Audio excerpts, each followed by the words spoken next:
The next thing I want to point out to you is that a lot of what you believe is wrong.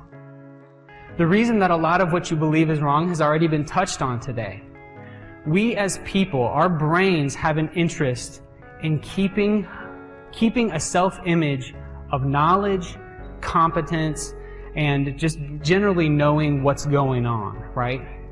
As part of this, we engage in something that's called the confirmation bias, which is, once we've made a decision or sort of set our worldview up, we then surround ourselves with people and take in film and literature and other sorts of information that supports our ideas, right?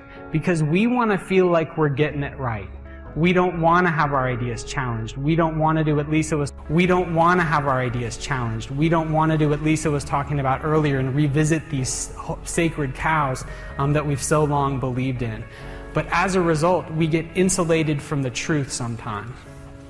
I want to talk about a famous study called the free choice paradigm here. The free choice paradigm says people pick from 6 impressionist pieces of artwork, right? And when they choose them, they rank them from their most preferred to their least preferred, 1 through 6. A psychologist then comes up and says, you can take one of these home, but we're out of number 1, we're out of number 2, and we're out of 5 and 6. So you can take home number 3 or number 4, okay? They take home 3, typically, because that's the one they voted was most preferred. And 2 weeks later, the psychologist asks them to come back and ask them which one is their most preferred now. What has happened in almost every instance is the number 3 has now moved to the 2nd slot, and the number 4 painting that was not chosen has moved to the next to last slot.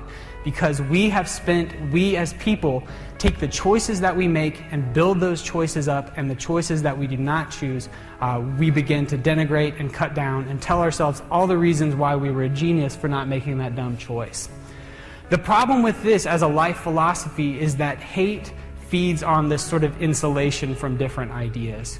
When we look at bigoted groups, when we look at hate crimes and these sorts of things, we almost always see that these groups have been insulated from the very people they profess to hate. It's easy to hate an idea, it's easy to hate a creed, but it's very hard to hate a person with whom you break bread and speak to every day.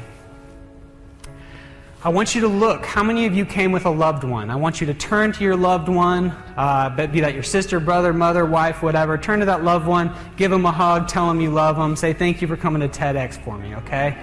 Hug it out, guys, hug it out. And I want you now to know that the person you just hugged,